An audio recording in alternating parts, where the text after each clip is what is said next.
එමුතුමා දැන් මේ යුද්ධේ පටන් අරගෙන තියෙනවා මේ යුද්ධයත් සමග මේ ඉන්ධන ප්‍රශ්නයක් එයිද කියලා ජනතාව බයෙන් ඉන්නවා. මේකත් එක්ක කොහොමද කෘෂිකර්මයේ මේක බලපාන්නේ? ඇත්තටම අපි මේ ගොවි ජනතාවගේ පැත්තුනුත් මේ වෙනකොට පොඩි කරුණු මතුවෙමින් තිබෙනවා. ඒ තත්ත්වයත් එක්ක අද උදේ අපි කනිජ තෙල් ඇමතුමත් එක්ක ජයකොඩි ඇමතුමත් එක්ක සාකච්ඡා කරලා කනිජ තෙල් සංස්ථාවත් අපි මේ එතනදී සම්බන්ධ කරගත්තා. ඒ සාකච්ඡාවෙන් පැහැදිලිවම ඇමතුමාගේ පැත්තෙන් අමාත්‍යංශ පැත්තෙන් ප්‍රකාශ කරේ තෙල් වල ප්‍රශ්නයක් නැහැ. අටවින්ද වෙනකොටත් තෙල් නැවක් එනවා. ඊට පස්සේ තව තෙල් නැව් කීපයක් එනවා. තෙල් ඇනවුම් කරලා තියෙනවා. දැනට අවශ්‍ය ප්‍රමාණයට පෙට්‍රල් ඩීසල් මේ ඔක්කොම ගබඩාවල තියෙනවා.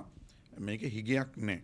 ඒතකොට මේ වෙන විකෘතියක් තමයි මේ හැදුනේ ජනතාව කලබලයට පත් වෙලා.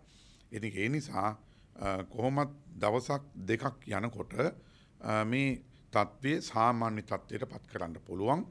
ඒ සහතිකේ කනිජ තෙල් අමාත්‍යාංශ පැත්තෙන් අපිට ප්‍රකාශ කළා වගකීමක් සහිතව.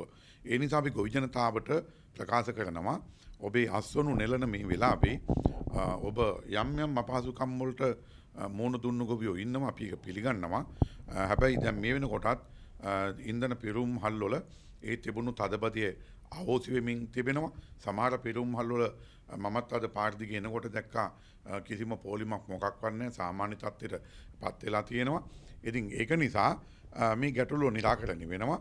ඒ නිසා කලබල වෙන්නේ නැතුව තමුන්ගේ අස්වනු නෙලා ගැනීමට අදාළව ඉන්ධන ටික අදාළ ළඟ පිරුම් හල් වලින් ඔබට ලබා ගැනීමට අවශ්‍ය පරිසරය නිර්මාණය වෙනවයි කියන එක ඛනිජ තෙල් අමාත්‍යාංශය ඉතාමත්ම පැහැදිලිවම අපිට ප්‍රකාශ කළා.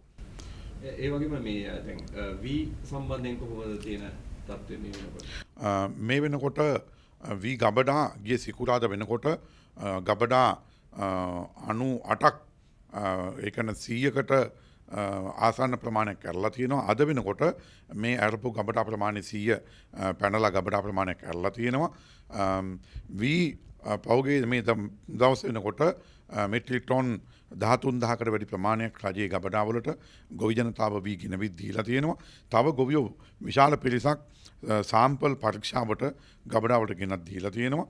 ඉතින් ඒ නිසා පෞගිය වර්ෂාවත් එක්ක ගොවින්ගේ ගබඩාවලට වී ලබා දීමට අදාළව යම් ගැටලුකාරී තත්ත්වයන් මතුවුණාට දැන් ගොවියෝ ලොකු උනන්දුවකින් රජයේ ගබඩාවට වී ලබා දෙන්න පටන් ගන්න තියෙනවා. අපි ගොවි ජනතාවටත් අපි මේලා ඉල්ලීමක් කරනවා. ඔබේ වී ටික රුපියල් 70 ගණන් වලට 80 ගණන් වලට දෙන්න පෙළඹෙන්න එපා. ඔබේ වී ප්‍රමිතිගත කරලා රජයේ ගබඩාවට ගේන වී ප්‍රමාණයෙන් රජයේ ගබඩාවලින් මිලදී ගන්නවා. රුපියල් 120ට නාඩු වී කිලෝ එකක්, සම්බ වී කිලෝ එකක් රුපියල් 130ටත්, කීල් සම්බ වී කිලෝ එකක් රුපියල් 140ටත් රජයේ මිලදී ගන්නවා. කීල් සම්බ වී කිලෝ එකක් ගිය කන්නට සාපේක්ෂව රුපියල් 8කින් මිල වැඩි කෙරුවා. සම්බ වී කිලෝ එකක් රුපියල් 5කින් මිල වැඩි කරලා තියෙනවා.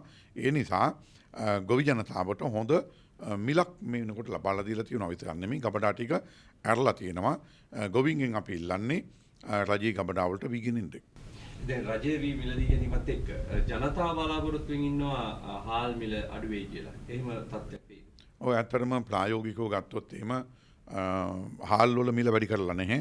වී වල මිල වැඩි කෙරුවත් හාල් වල මිල වැඩි කරේ නැහැ. හාල් වල මිල ඒ විදිහටම තියෙනවා. ප්‍රායෝගිකව ගත්තොත් එහෙම පවගස්වල නාඩු හාල් වල යම්කිසි මිල අඩුවීමකුත් සිද්ධ වුණා. රතු නාඩු වලත් අඩුවීමකුත් වුණා. ඉතින් ඒක නිසා හාල් මිල වැඩි කිරීමක් කරලා නැහැ. හාල් මිල වැඩි කරන්න සාකච්ඡාවක් කරලත් නැහැ.